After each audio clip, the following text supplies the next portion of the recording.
Nabi Nuh berdakwah selama 950 tahun. Namun yang beriman hanyalah sekitar 80 orang. Kaumnya mendustakan dan memperolok-olok Nabi Nuh. Lalu Allah mendatangkan banjir yang besar, kemudian menenggelamkan mereka yang ingkar, termasuk anak dan istri Nabi Nuh.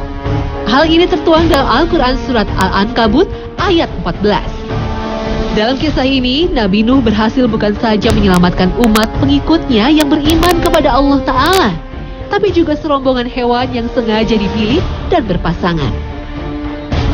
Nabi Nuh alaihissalam adalah nabi generasi pertama setelah Nabi Adam alaihissalam yang diberi gelar Ulul Azmi. Antara Nabi Adam dan Nabi Nuh terpaut 10 generasi, sekitar 1642 tahun. Nama Nuh bukan berasal dari bahasa Arab, tapi berasal dari bahasa Syria yang artinya bersyukur. Nama aslinya Abdul Ghafar.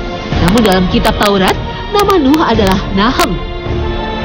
Kisah Nabi Nuh tidak hanya dimuat dalam kitab suci Al-Quran, juga dalam Alkitab yang diyakini kaum Yahudi dan Nasrani. Nabi Nuh diangkat menjadi nabi sekitar tahun 3650 sebelum Masehi.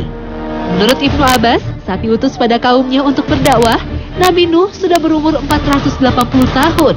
Dan saat terjadi banjir besar, Nabi Nuh berusia 600 tahun. Sedangkan Nabi Nuh wafat pada usia 950 tahun. Nabi Nuh memiliki 4 anak, Kan'an, Sam, Ham, dan Yafet.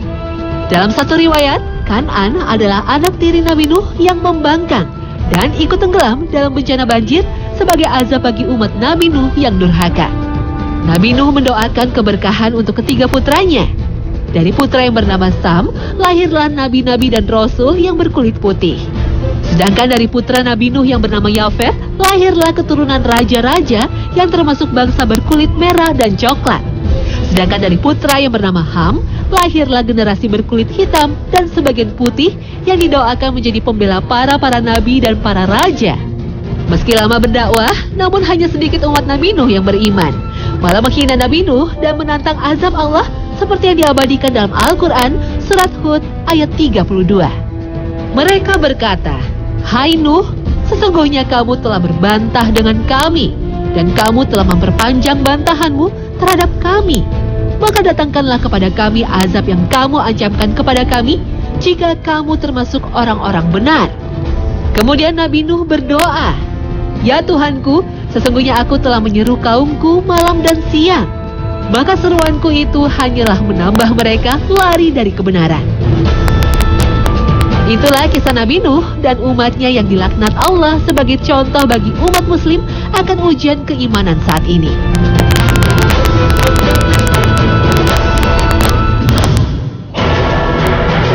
Kaum Bani Israel dikisahkan sedang ditindas oleh Fir'aun.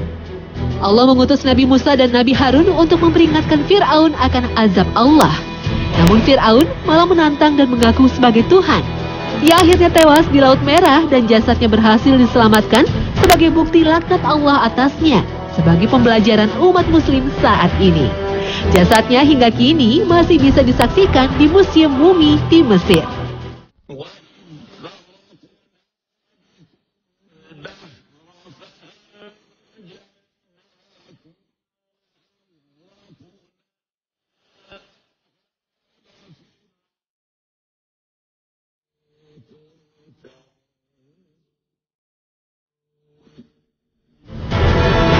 Mereka adalah segolongan fasik yang tinggal di kota Eliyah, Elat, Palestina. Mereka melanggar perintah Allah untuk beribadah pada hari Sabtu. Allah menguji mereka dengan memberikan ikan yang banyak pada hari Sabtu dan tidak ada ikan pada hari lainnya. Mereka meminta Rasul Allah untuk mengalihkan ibadah pada hari lain selain Sabtu. Mereka akhirnya dibinasakan dengan dilaknat Allah menjadi kera yang hina. واسألهم عن القرية التي كانت حاضرة البحر إذ يعدون في السبت إذ تأتيهم حيتانهم يوم سبتهم شرعا ويوم لا يسبتون لا تأتيهم كذلك نبلوهم بما كانوا يفسقون. Rash adalah nama sebuah telaga yang kering airnya. Nama Al-Rash ditujukan pada suatu kaum. Konon Nabi yang diutus kepada mereka adalah Nabi Saleh.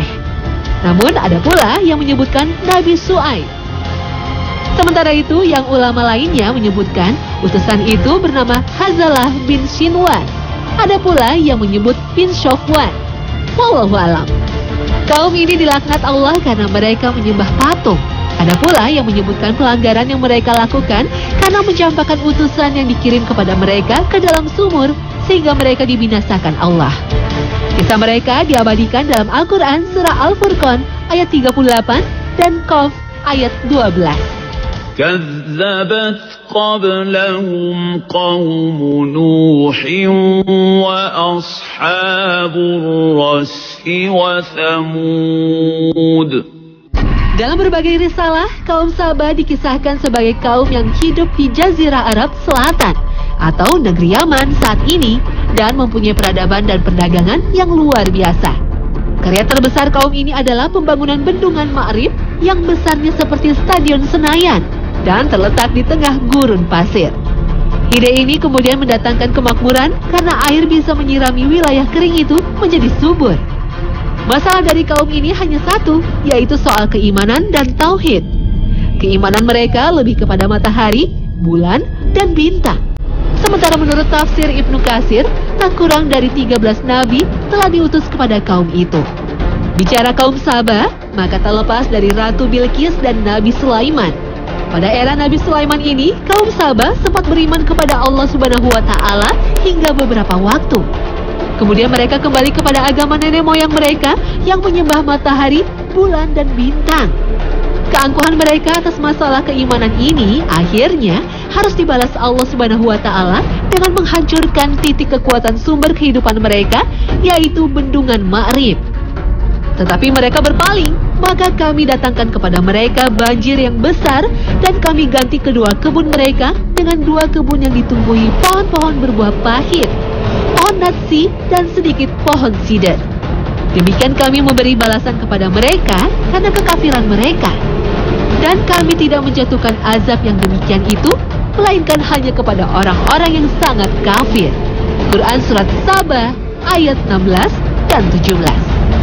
Itulah beberapa bukti laknat Allah atas kaum yang durhaka kepada Allah Subhanahu wa Ta'ala. Dan Rasulullah SAW bersabda, ada 5 orang yang dimohonkan laknat atas mereka dan semua nabi mengaminkannya.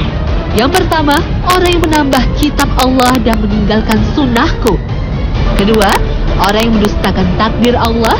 Ketiga, orang yang mengatakan halal atas nama keluargaku apa yang diharamkan oleh Allah. Keempat, orang yang mementingkan dirinya dalam harta rampasan perang yang dihalalkan baginya. Kelima, orang yang mengajak berbuat baik sementara dirinya meninggalkannya atau melarang orang lain berbuat dosa sementara dirinya melakukannya. Al-Quran Surat Al-Wasail ayat 271.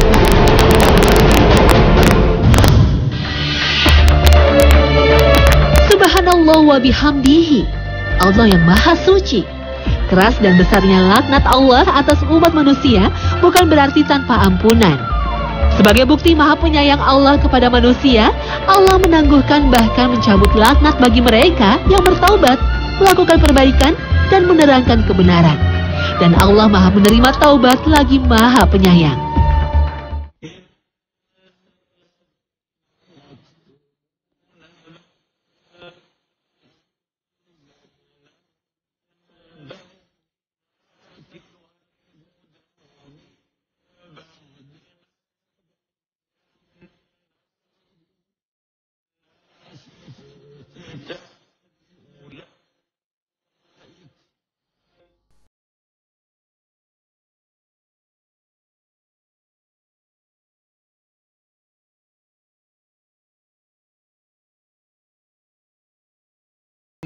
إلا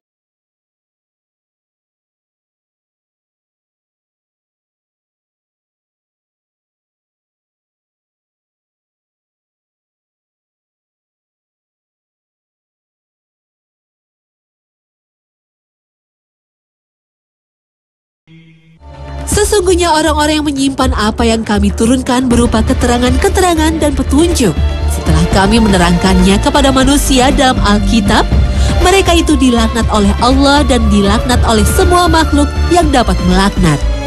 Kecuali mereka yang telah bertaubat dan melakukan perbaikan dan menerangkan kebenaran. Mereka itu akulah yang maha menerima taubat lagi maha penyayang. Al-Quran Surat Al-Baqarah ayat 159 dan 160. Setelah kita mengetahui buruknya perangai ini dan ancaman serta bahayanya yang bakal diterima oleh pengucapnya, maka hendaklah kita bertakwa kepada Allah Ta'ala. Janganlah kita membiasakan lisan kita untuk melaknat karena kebencian dan ketidaksenangan pada seseorang. Kita bertakwa kepada Allah Ta'ala dengan menjaga dan membersihkan lisan kita dari ucapan yang tidak pantas. Kita basahi selalu dengan kalimat thayyibah. Wallahu a'lam bishawab.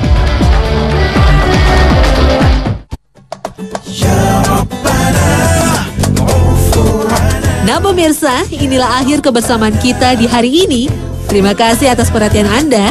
Semoga tayangan kami mampu menambah nilai spiritualitas Anda untuk menjaga lisan kita dan saling mengingatkan sebagai sesama mukmin yang dicintai Allah Subhanahu wa Ta'ala. Amin ya Rabbal Alamin. Akhir kata, wassalamualaikum warahmatullahi wabarakatuh.